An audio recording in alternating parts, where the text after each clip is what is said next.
Glamour by Thomas Ligotti. It had long been my practice to wander late at night and often to attend movie theaters at this time. But something else was involved on the night I went to that theater in a part of town I had never visited before. A new tendency, a mood or penchant formerly unknown to me, seemed to lead the way. How difficult to say anything precise about this mood that overcame me, because it seemed to belong to my surroundings as much as to myself. As I advanced farther into that part of town I had never visited before, my attention was drawn to a certain aspect of things, a fine aura of fantasy radiating from the most common sights, places, and objects that were both blurred and brightened in my gaze. Despite the lateness of the hour, there was an active glow cast through many of the shop windows I passed. Along one particular avenue, the starless evening was glazed by these lights, these diamonds of plate glass set within old buildings of dark brick.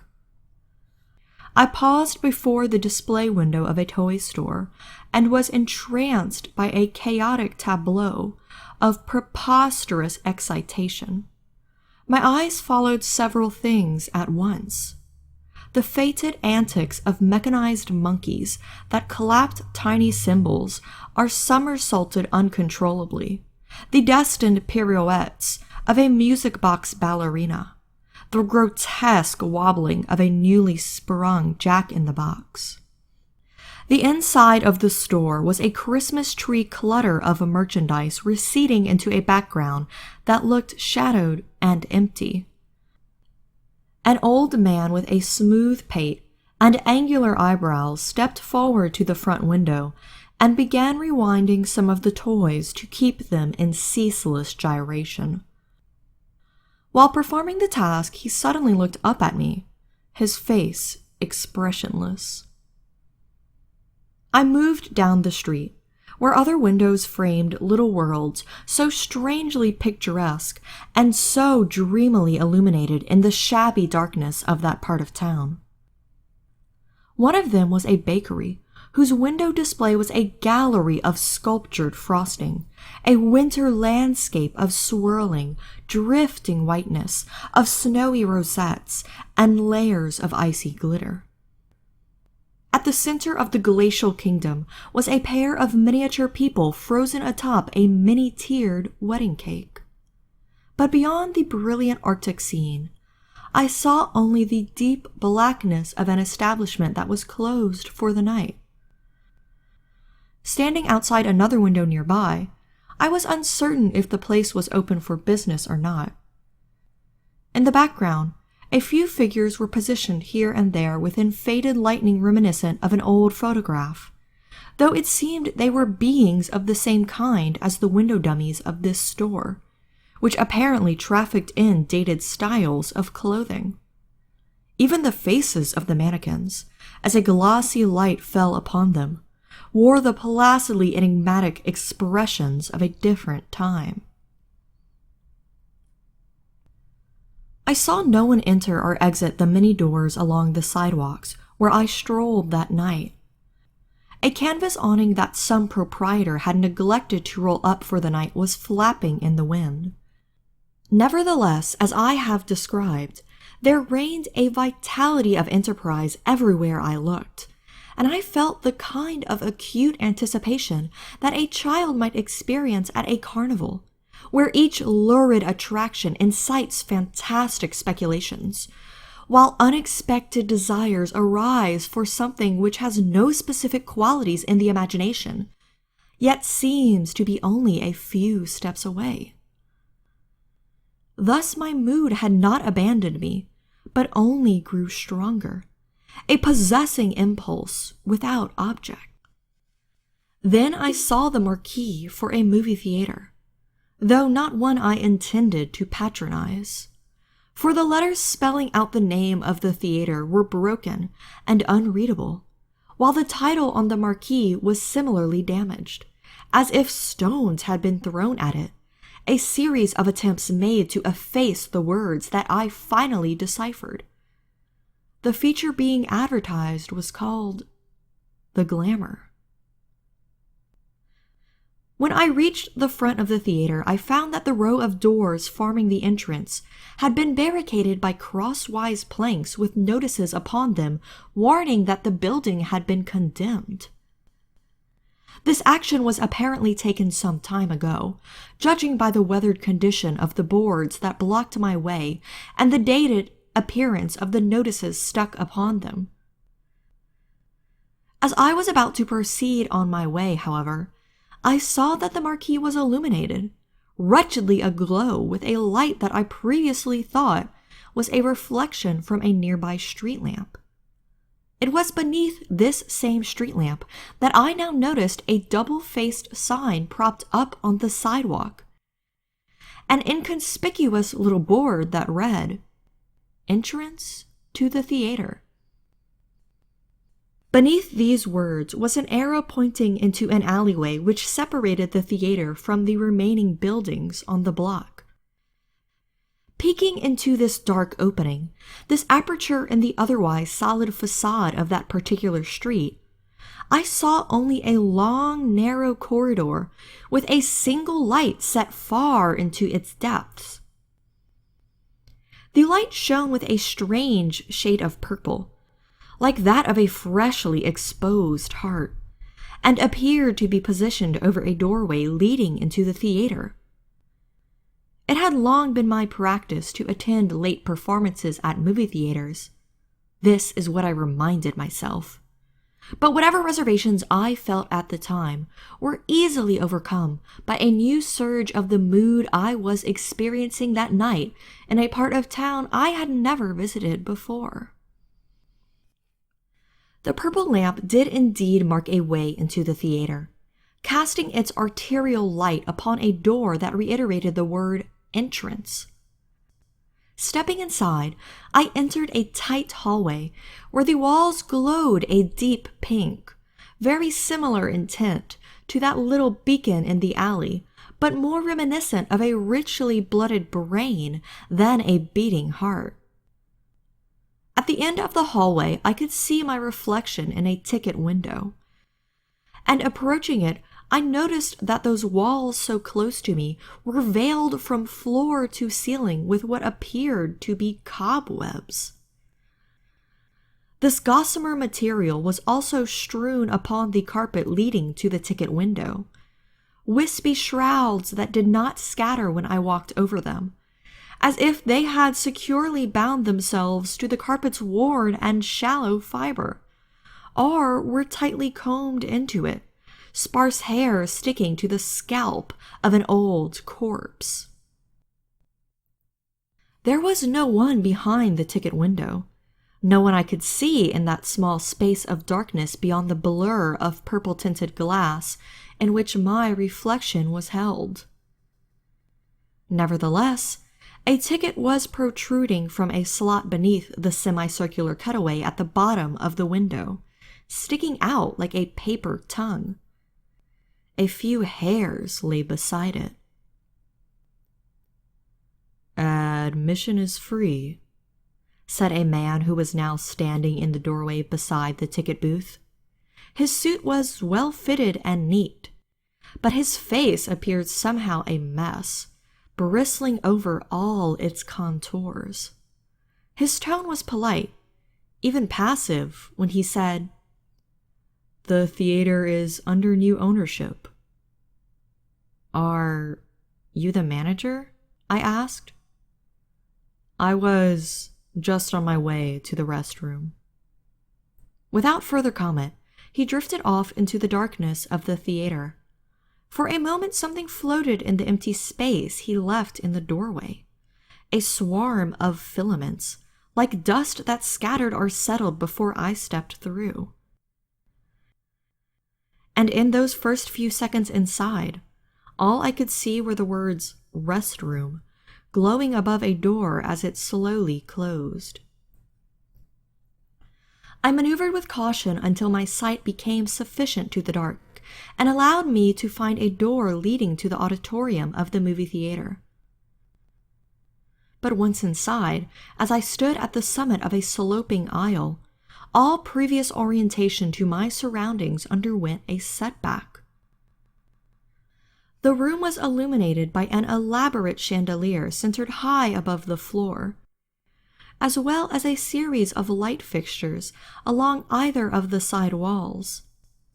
I was not surprised by the dimness of the lighting, nor by its hue, which made shadows appear faintly bloodshot, a sickly, liverish shade that might be witnessed in an operating room where a torso lies open on the table, its entrails a palette of pinks and reds and purples, diseased viscera imitating all the shades of sunset. However, my perception of the theater auditorium remained problematic, not because of any oddities of illumination, but for another reason. While I experienced no difficulty in mentally registering the elements around me, the separate aisles and rows of seats, the curtain-flanked movie screen, the well-noted chandelier and wall lights, it seemed impossible to gain a sense of these features in simple accord with their appearance.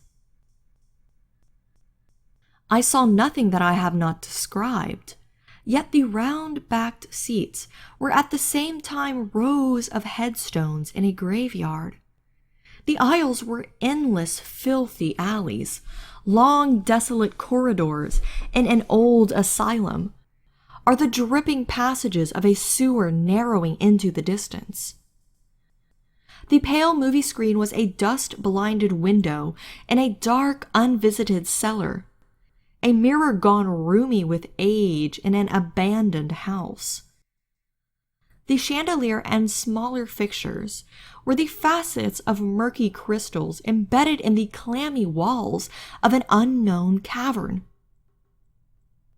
In other words, this movie theater was merely a virtual image, a veil upon a complex collage of other places, all of which shared certain qualities that were projected into my vision, as though the things I saw were possessed by something I could not see. But as I lingered in the theater auditorium, settling in a seat toward the back wall, I realized that even on the level of plain appearances, there was a peculiar phenomenon I had not formerly observed, or at least had yet to perceive to its fullest extent.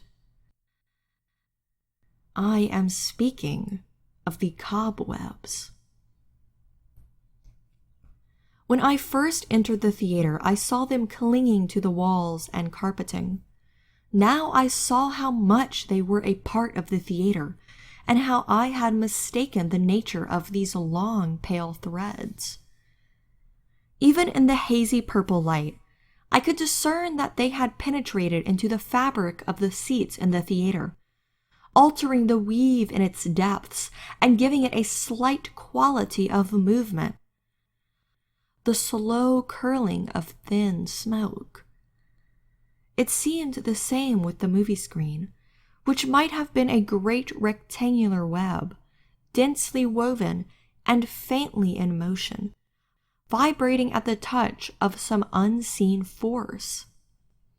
I thought, perhaps this subtle and pervasive wriggling within the theater may clarify the tendency of its elements to suggest other things and other places thoroughly unlike a simple auditorium, a process parallel to the ever-mutating images of clouds. All textures in the theater appeared similarly affected, without control over their own nature, but I could not see as high as the chandelier. Even some of the others in the audience, which was small and widely scattered, were practically invisible to my eyes. Furthermore, there may have been something in my mood that night, given my sojourn in a part of town I had never visited before, that influenced what I was able to see. And this mood had become steadily enhanced since I first stepped into the theater, and indeed from the moment I looked upon the marquee advertising a feature entitled The Glamour. Having taken my place among the quietly expectant audience of the theater, I began to suffer an exacerbation of this mood. Specifically, I sensed a greater proximity to the point of focus for my mood that night, a tingling closeness to something quite literally behind the scene.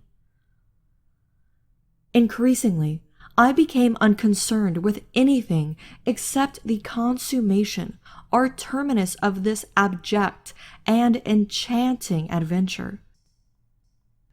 Consequences were ever more difficult to regard from my tainted perspective.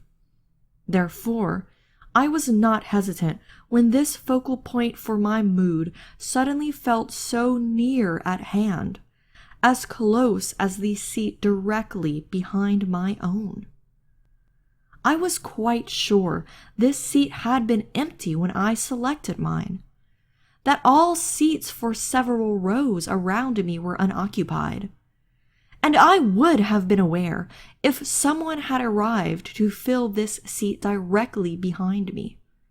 Nevertheless, like a sudden chill announcing bad weather, there was now a definite presence I could feel at my back, a force that pressed itself upon me and inspired a surge of dark elation.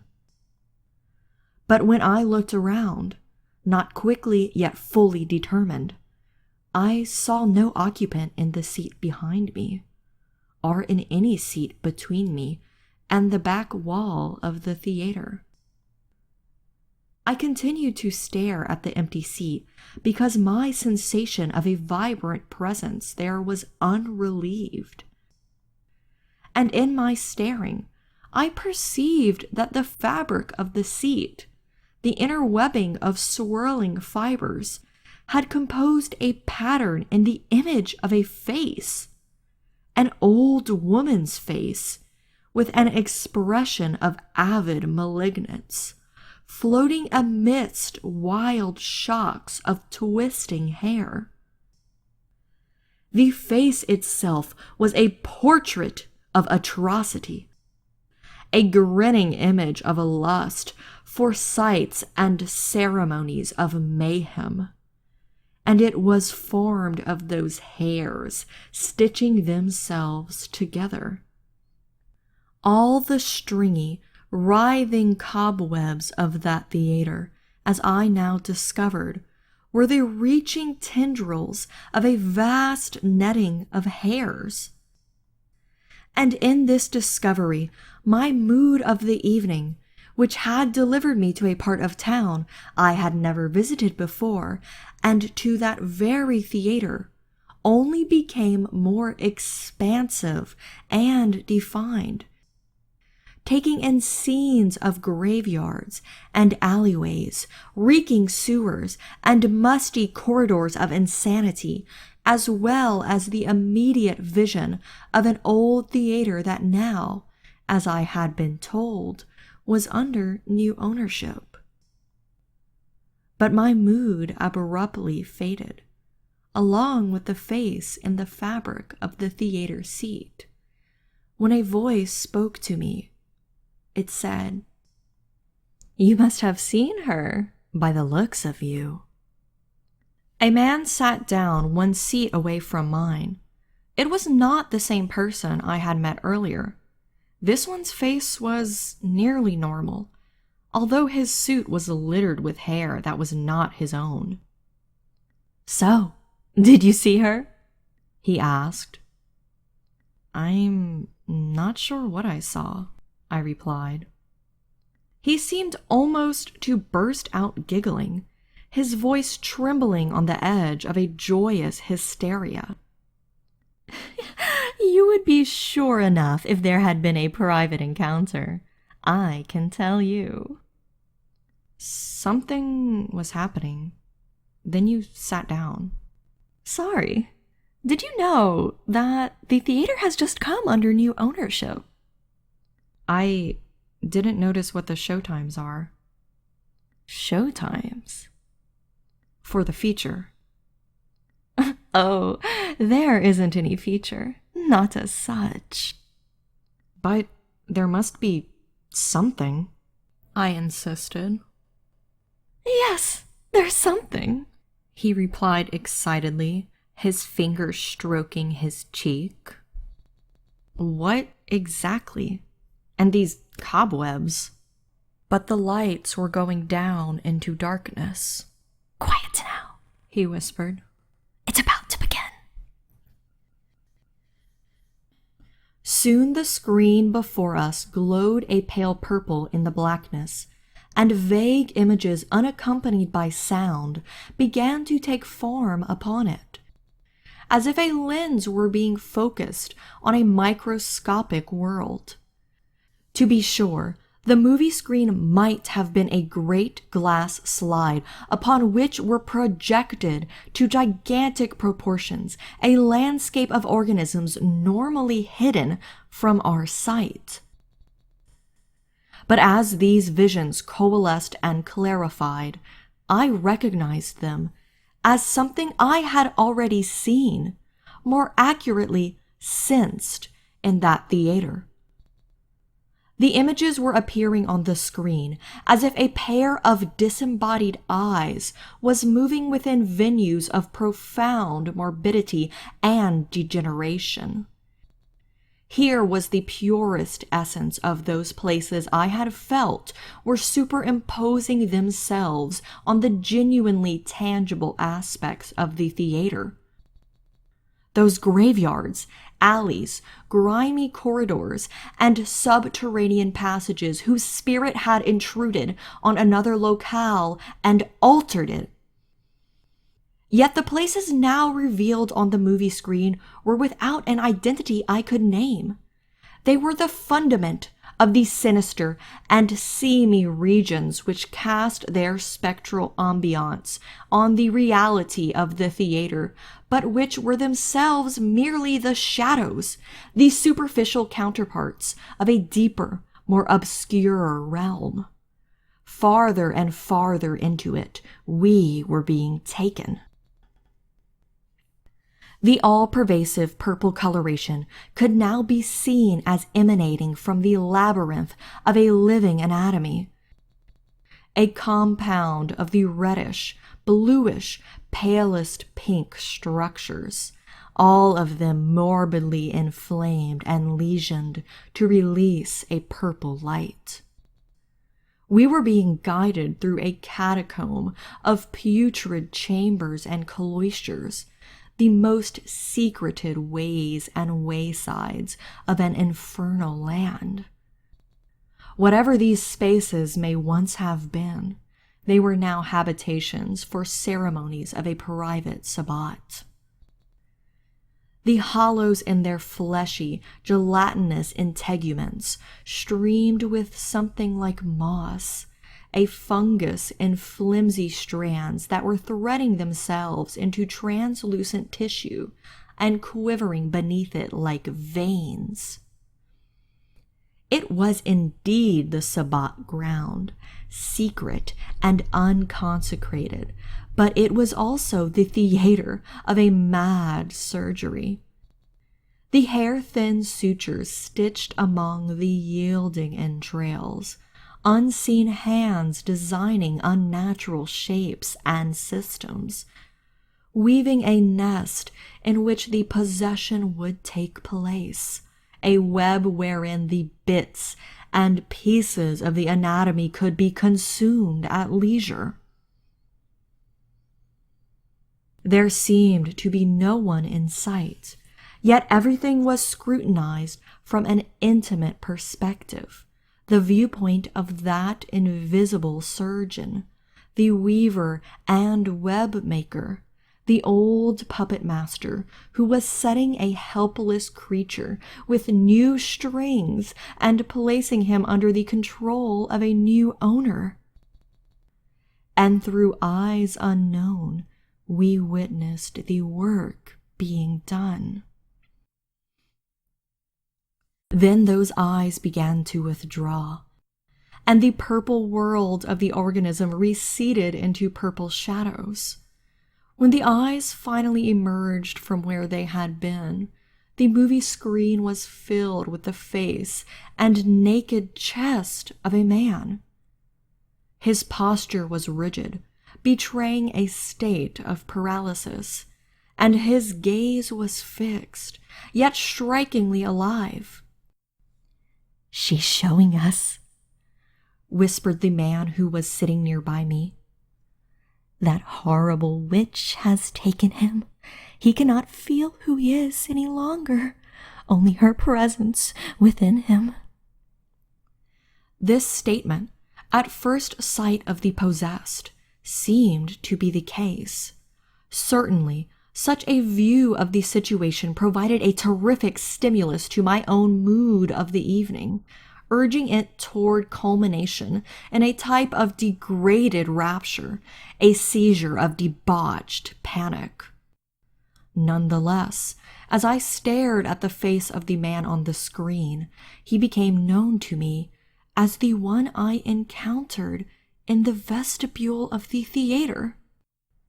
The recognition was difficult, however, because his flesh was now even more obscured by the webs of hair woven through it, thick as a full beard in spots. His eyes were also quite changed, and glared out at the audience with a ferocity that suggested he indeed served as the host of great evil. But all the same, there was something in those eyes that belied the fact of a complete transformation, an awareness of the bewitchment, and an appeal for deliverance. Within the next few moments, the observation assumed a degree of substance. For the man on the movie screen regained himself, although briefly and in limited measure. His effort of will was evident in the subtle contortions of his face, and his ultimate accomplishment was modest enough. He managed to open his mouth in order to scream. Of course, no sound was projected from the movie screen, which only played a music of images for eyes that would see what should not be seen. Thus, a disorienting effect was created, a sensory dissonance which resulted in my being roused from the mood of the evening, its spell over me echoing to nothingness. Because the scream that resonated in the auditorium had originated in another part of the theater, a place beyond the auditorium's towering back wall. Consulting the man who was sitting near me, I found him oblivious to my comment about the scream within the theater. He seemed neither to hear nor see what was happening around him and what was happening to him. Long, wiry hairs were sprouting from the fabric of the seats, snaking low along their arms and along every other part of him. The hairs had also penetrated into the cloth of the man's suit, but I could not make him aware of what was happening. Finally, I rose to leave, because I could feel the hairs tugging to keep me in position. As I stood up, they ripped away from me like stray threads pulled from a sleeve or pocket. No one else in the auditorium turned away from the man on the movie screen, who had lost the ability to cry out and relapsed into a paralytic silence. Proceeding up the aisle, I glanced above at a rectangular opening high in the back wall of the theater, the window-like slot from which images of a movie are projected. Framed within this aperture was the silhouette of what looked like an old woman with long and wildly tangled hair. I could see her eyes gazing fierce and malignant at the purple glow of the movie screen. And from these eyes were sent forth 2 shafts of the purest purple light that shot through the darkness of the auditorium. Exiting the theater the way I had come in, it was not possible to ignore the words restroom, so brightly were they now shining. But the lamp over the side door in the alley was dead. The sign reading entrance to the theater was gone. Even the letters spelling out the name of the feature that evening had been taken down. So this had been the last performance. Henceforth, the theater would be closed to the public. Somehow I knew this to be true. Also closed, if only for the night, were all the other businesses along that particular street in a part of town I had never visited before. Despite the fact that they had been lit up before, even the ones that had shut their doors at that late hour, the shop windows were now dark. And how sure I was that behind each one of those dark windows I passed was the even darker silhouette of an old woman with glowing eyes and a great head of monstrous hair.